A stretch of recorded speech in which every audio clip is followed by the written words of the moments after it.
আসসালামু আলাইকুম। গতকালকে এত বড় একটা ইনসিডেন্ট ঘটে গেল, এত বড় একটা দুর্ঘটনা ঘটে গেল। এটা নিয়ে যদি রাজনীতি হয়, আমরা সাধারণ মানুষ কোথায় যাব? যারা সাধারণ মানুষ যারা মারা গেছে, এদের নিয়েও যদি রাজনীতি করা হয়, তাহলে আসলে আর কিছু বলার অপেক্ষা রাখে না। তাহলে পুরানো কথাগুলোর মধ্যে ফিরে যেতে হয় যে ওরা যেহেতু করছে, আপনারাও করতেছেন তা। আচ্ছা, এবার কথায় আসি। এই যে কালকে যে দুর্ঘটনা হয়েছে, এই যে প্লেনটা যে ক্র্যাশ করছে মাইলস্টোন স্কুল অ্যান্ড কলেজে, প্রতিটা ক্লাসরুমে কমপক্ষে 25 থেকে 30 জন শিক্ষার্থী থাকে, স্টুডেন্ট থাকে, তাই না? তো এটা নিচতলার মধ্যে ক্রাশ করছে। নিচতলা তো পুরো একদম আগুনে একদম দগ্ধ হয়ে গেছে, উপরের ভিতরে উপরের তলাও সেটা হয়েছে। তাহলে কিভাবে 19 জন নিহত হয়? 19 জনের যে সোশ্যাল মিডিয়াতে টিভি চ্যানেলে যে 19 জনের খবর বলতেছে, এটা কি আসলে রিয়েল? এটা কি সত্য? আমরা যেরকম ভাবে হতাহত দেখলাম যে ফেসবুকে সোশ্যাল মিডিয়াতে, কিংবা সাধারণ মানুষ যারা ফেসবুকে ভিডিও আপলোড করছে, এতে তো গণনা করে শেষ করা যাবে না। তাহলে কিভাবে 19 জন হয়? আফসোস, আসলে খুবই খারাপ একটা লাগতেছে যে সেটা হলো লাস্ট নিয়ে যদি রাজনীতি করে, আর কি বলবো। তো আগের আগে যারা করছে তাদের সাথে মিলে গেছে সবাই।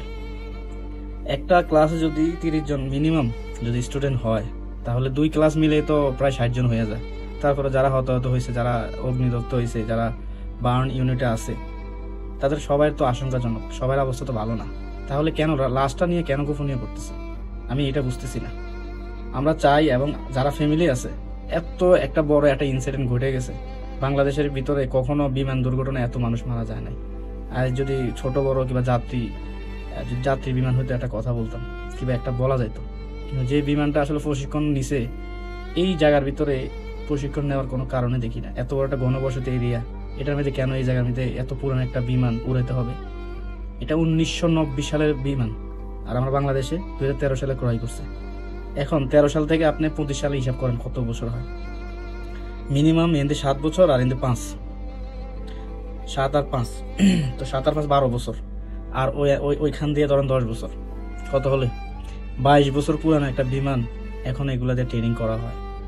তাহলে আমরা বাংলাদেশে কিভাবে আগাইলো, কিভাবে সামনে গেল? আমরা সবসময় এই কাহিনী গল্পগুলো শুনি, আমার তো অনেক কিছুই হয় না, বরং আরো পিছিয়ে যাইতেছে।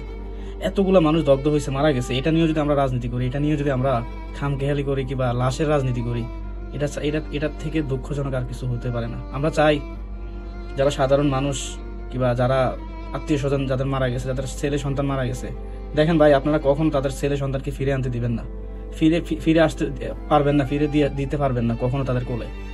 কিন্তু আপনারা অন্তত তাদের লাশ নিয়ে অন্তত চালাকি করিয়েন না, ঘুম করিয়েন না, মানুষকে হতাশা করিয়েন না, মানুষগুলোর সাথে খেলা করিয়েন না, তাই না? এতগুলো একটা দুর্ঘটনা ঘটছে, অথচ লাশ নিয়ে আপনারা লুকোচুরি খেলতেছেন। আমরা চাই সাধারণ মানুষ কিংবা যারা আত্মীয় চাই, আমরা ক্লিয়ার কাট কথা শুনতে চাই যে কয়জন গুম মারা গেছে, কয়জন আহত আছে, কিংবা একটা ক্লাসের মধ্যে কতজন শিক্ষার্থী ছিল, কতজন অভিভাবক মারা গেছে, কতজন শিক্ষার্থী শিক্ষক শিক্ষিকা মারা গেছে, এগুলো আমরা রিপোর্ট চাই। তাহলে আমরা বুঝতে পারবো যে এটা কি হয়েছে। এখন আপনারা যদি এটা ধামাচাপা দেন, কি বলবো ভাই, প্রতিটা মানুষ যখন মারা গেছে, ছোট ছোট কোমলমতি বাচ্চারা মারা গেছে, আপনারও তো ছেলে সন্তান আছে, আপনাদেরও তো সন্তান আছে, ভাই আছে, বোন আছে, আপনারা কি এটা পারতেন? আপনারা কি এগুলো করতে পারতেন, লুকাইতে পারতেন? তো যারা সামান্য লাশ নিয়ে এখন কাঁদতেছে, সুখে মাতোহারা, যারা এখন এতই করুণ অবস্থা আছে, তাদেরকে মানুষ কিভাবে বুঝ দিবে? আর তাদের লাশ নিয়ে আপনারা ঘুম করতেছেন, খেলা করতেছেন, অকল্পনীয়। ঠিক আছে, আর কিছু বলার নাই। তো আপনারা অন্তত এই জিনিসটা একটু বোঝার চেষ্টা করেন। আমার কথা হলো যে তিন বাহিনীর যে প্রধানরা আছেন, আপনারা ক্লিয়ার কাট জনগণের সামনে কথাগুলো বলবেন। আর যারা অগ্নিদত্ত আছে, যারা আহত আছে, আল্লাহর কাছে দোয়া করবে একটাই, আল্লাহ যেন তাদেরকে শেফায়ে কামেল দান করে, এবং যারা নিহত হয়েছে, আল্লাহ যেন তাদেরকে জান্নাতুল ফেরদাউস নসিব করে। আমরা এতটুকু পারবো, আর কিছু করতে পারবো না। আর শেষ একটা জিনিস সরকারের কাছে কথা বলবো যে আপনাকে অনেক ভালোবাসি, এমন কিছু করবেন না স্যার যাতে মানুষ আগের জনের কথা বারবার বলে আপনাকে ভুলে যায়। ভালো থাকবেন। আসসালামু আলাইকুম।